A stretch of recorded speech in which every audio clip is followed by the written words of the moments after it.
Привет! Мы продолжаем рисовать губы, изучаем их форму. И сейчас я предлагаю вам нарисовать губы в такой свободной манере. И мы немножко развернем их, нарисуем в 3/4. Прошлый наш рисунок был выполнен фронтально. А сейчас, используя наши знания, я предлагаю вам порисовать более свободно. Итак, у нас есть круговая мышца. Я намечаю, это будет зона, где я буду рисовать губы. У нас есть нижняя губа, объем нижней губы и объем верхней губы, приблизительно где-то в этом районе. Верхняя губа как бы нависает над нижней, то есть лежит на ней, опуская свои края вниз под воздействием гравитации. Поэтому я сразу немножко изгибаю смыкание губ. Намечаю уголок рта в этом районе. И поскольку я рисую в 3/4, дальний уголок рта будет почти не виден. Он будет сильно смещен и спрячется за объемом губы. Верхний, нижний. В этом ракурсе губы очень похожи на глаза. Когда мы рисуем глаза в ракурсе, мы тоже не видим дальний уголок века. Итак, углы есть. Я сразу рисую наклоненные линии, линию симметрии и еще пару линий по краям, которые будут помогать мне найти ширину губ. Верхняя губа выступает вперед, а нижняя более утоплена в глубину. Поэтому я наклоняю линии. Наверху у меня 3 объема, как мы уже изучали, 3 больших объема. Один в центре поменьше и 2 больших. Внизу 2 объема. И поскольку я рисую в ракурсе, ближний объем будет напоминать овал, а дальний больше похож на круг, потому что он развернут. И по краям, поскольку верхняя губа лежит на нижней, вот в этом участке будет провисание формы. Я нарисую еще пару объемов, которые скорректируют движение линии смыкания губ. И теперь я могу эту линию найти, уточнить ее. В центре губа выступает вниз, по краям тоже вниз. И получается лежит верхняя на нижней. Я намечаю фильтрум носа.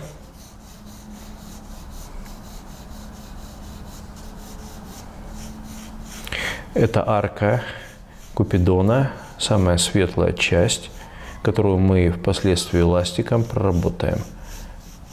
И немножко обозначаю края губ. Здесь нужно действовать очень осторожно, чтобы этот контур не получился слишком четким. Внизу обобщаю 2 формы и делаю небольшое разделение.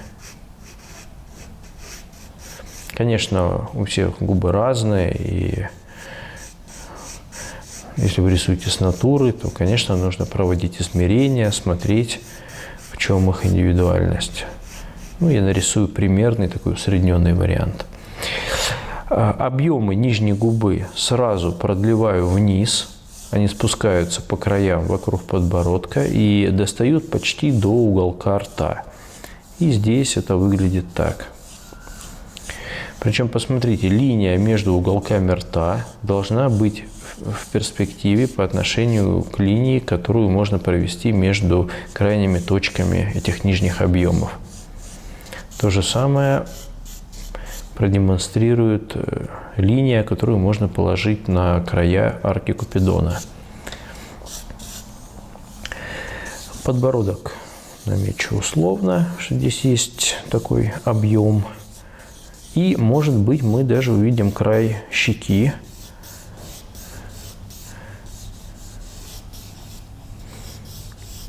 круговая мышца обеспечит нам этот объем. Вот примерно все построения.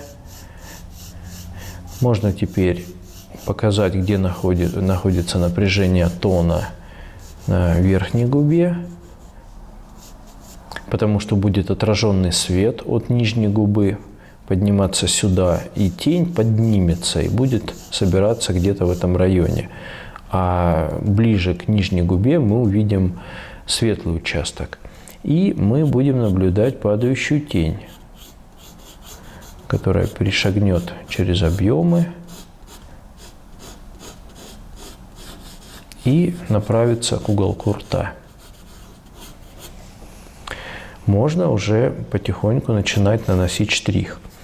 У меня твердый карандаш, я не спешу воспользоваться мягким, чтобы градиент цветотени был полноценный. Ни в коем случае нельзя начинать рисовать с мягкого карандаша. Сейчас я просто тонирую общие зоны темные. Вот здесь у меня тень собственная и тень падающая. Я сразу объединяю в одно поле этот участок. И уголок рта, скорее всего, тоже будет иметь свой отрицательный объем. Я немножко его увеличиваю. Далее нужно позаботиться о том, чтобы освещение на губах было разным, потому что обычно при классическом освещении верхняя губа темнее, значительно темнее, чем нижняя. Я сразу штрихую все поле верхней губы. А у нижней губы тоже, конечно же, будет своя тень собственная, но не такая интенсивная, как у верхней. Но, тем не менее, ее нужно показать сейчас.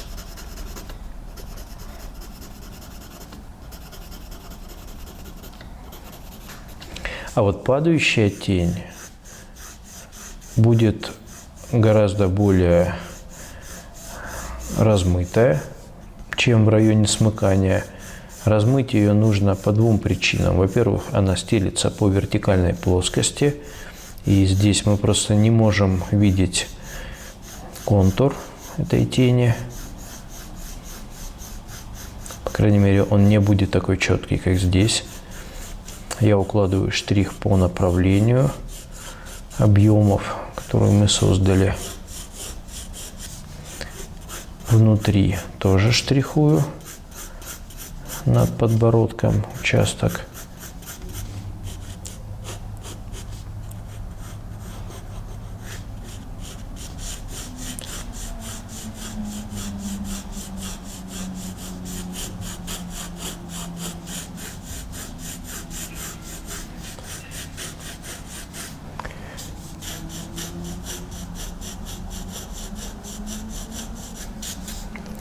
И верхняя губа тоже немножко тонируется, потому что слизистая часть темнее, чем кожа по своему тону, а самая освещенная часть будет над верхней губой, а здесь будет более светлая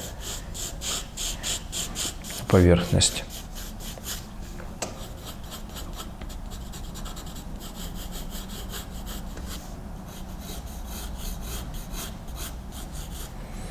Теперь я могу отдельно прорабатывать объемы, которые наметил.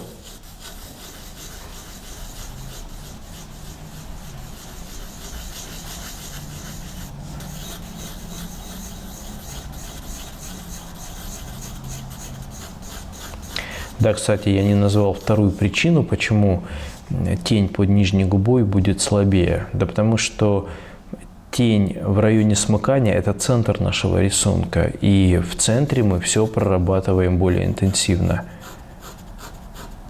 То есть мы планируем свой рисунок таким образом, чтобы он смотрелся выразительно.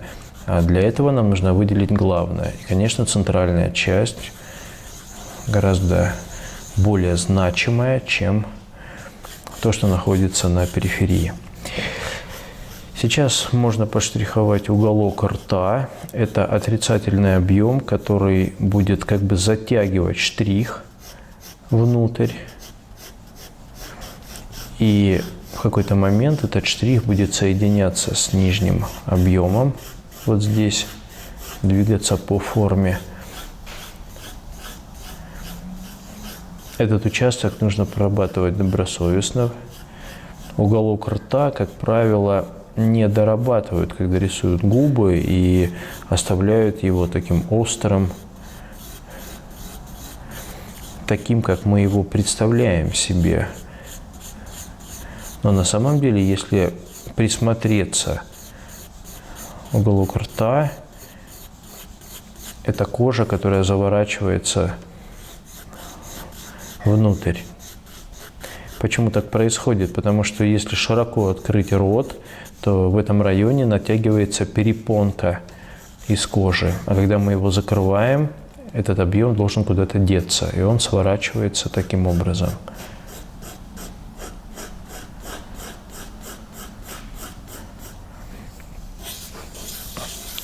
Штрих по форме демонстрирует объем, и зрителю будет легко прочитать, понять форму, если вы будете штриховать по направлению плоскости. То есть, если плоскость движется вот таким образом, то все штрихи укладываются по форме.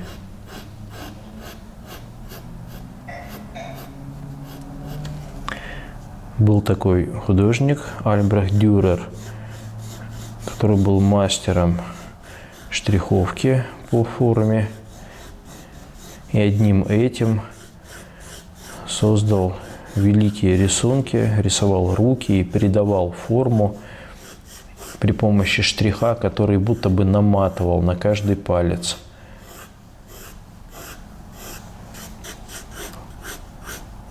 Штрих – это очень хорошее средство для того, чтобы форму выразить. Мой твердый карандаш уже почти не рисует, и пришло время взять мягкий карандаш 2B у меня в руке. Я начинаю уплотнять самые важные конструктивные участки. Вот в данном случае я накладываю штрих на напряжение тона, там, где тень собственная является наиболее плотной. Штрих укладываю поперечный. Продольный штрих тоже можно использовать.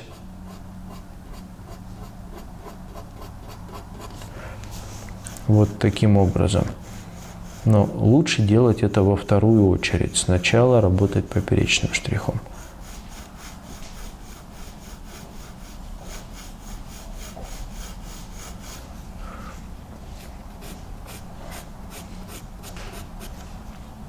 Еще усиливаю тень в районе смыкания губ. Этот участок тени называется окклюзия. Окклюзия – это участок, куда не попадают лучи света, ни прямые, ни отраженные.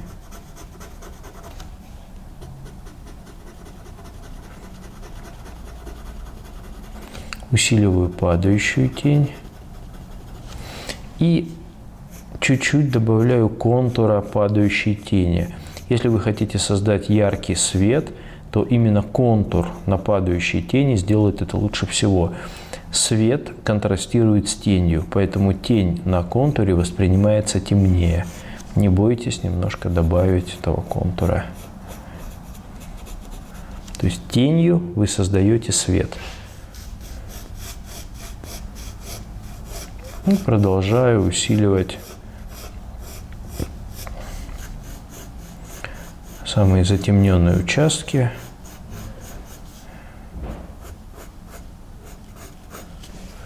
Рисую тень под нижней губой. Здесь тоже можно использовать поперечный штрих.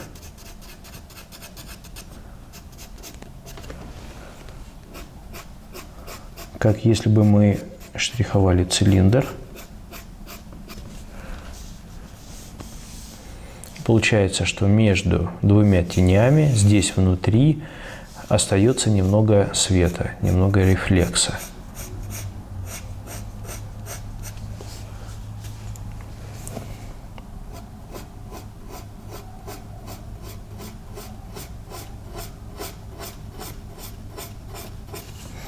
Накладываю штрих по форме объемов, которые я намечал.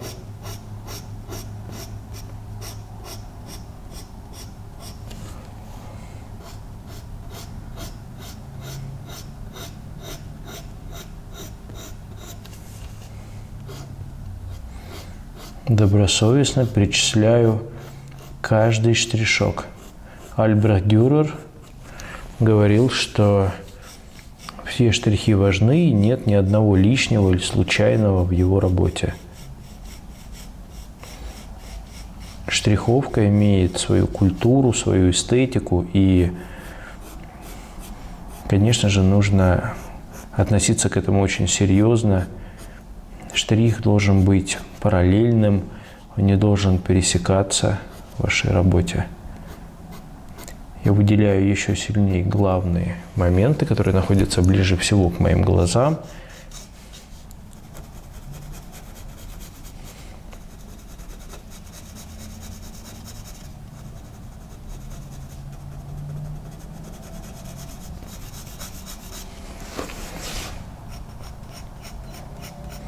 Уделяю внимание нижней губе.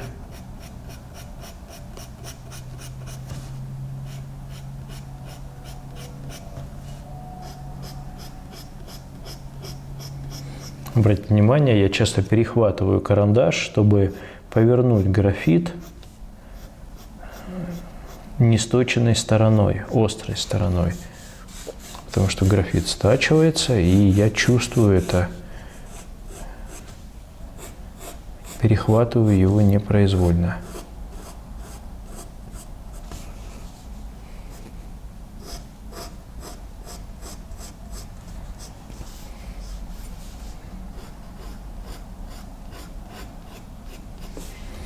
И далее уточняю рисунок. Можно положить небольшую тень фильтром носа. Кстати, от носа тоже может быть падающая тень падать. Но поскольку нос я не рисую, я не буду ее сильно прорабатывать. Просто покажу, что здесь есть уплотнение тона в этой части.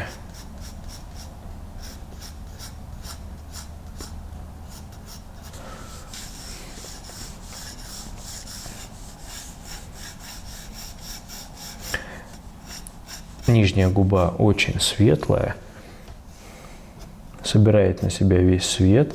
И в какой-то момент я начинаю уже рисовать детали, какие-то трещинки на губе, чтобы сделать ее немножко еще реалистичнее. И то же самое на верхней, это можно сделать между объемами. Бывают трещины, складки кожи.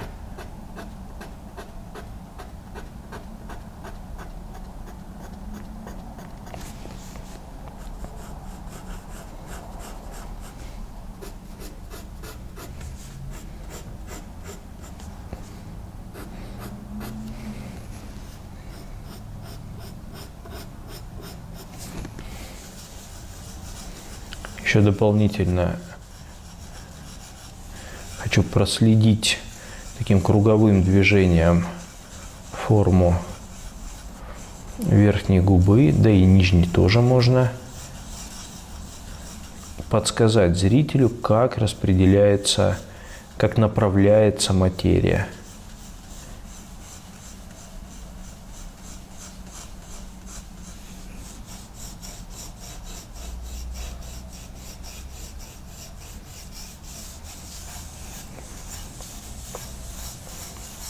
Немножко спущусь к подбородку, чуть-чуть совсем, чтобы он не отвлекал от главного.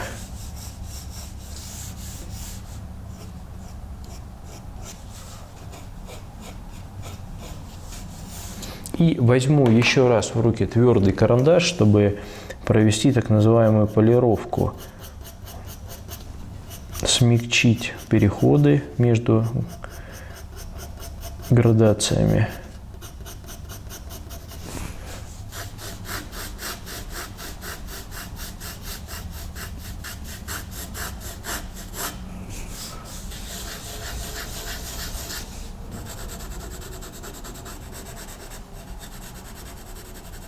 Рефлекс, который у меня получился, не должен быть светлее, чем прямой свет. То есть это отраженный свет. По законам физики он не может быть светлее. Я немножко его дополнительно тонирую.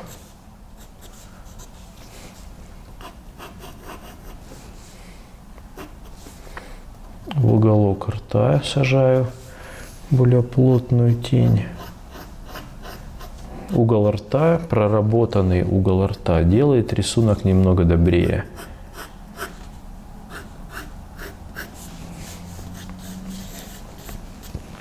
И я обещал немножко осветлить арку Купидона пластиком.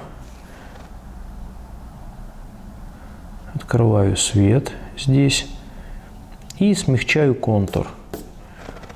Профессиональный художник всегда проверит, не сделал ли он этот контур слишком четким. Убираем лишнее.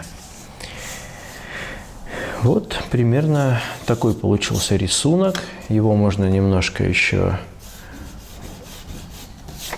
доработать. Твердым карандашом смягчить градиент. Но в целом мы разобрали форму. Хочу обратить ваше внимание на дальний уголок губы, который удалось спрятать. Часто совершают ошибку, вытаскивают этот уголок и рисуют его симметрично, когда губы развернуты в ракурсе. Позаботьтесь об этом, контролируйте сознательно этот элемент. И то же самое при рисовании глаз, когда рисуете портрет в 3/4, особенно дальний глаз. Все, друзья. Желаю вам успехов. С вами был Андрей Самарин. Спасибо за внимание. Практикуйтесь, сделайте несколько работ в разном ракурсе, чтобы закрепить свои знания. Успехов!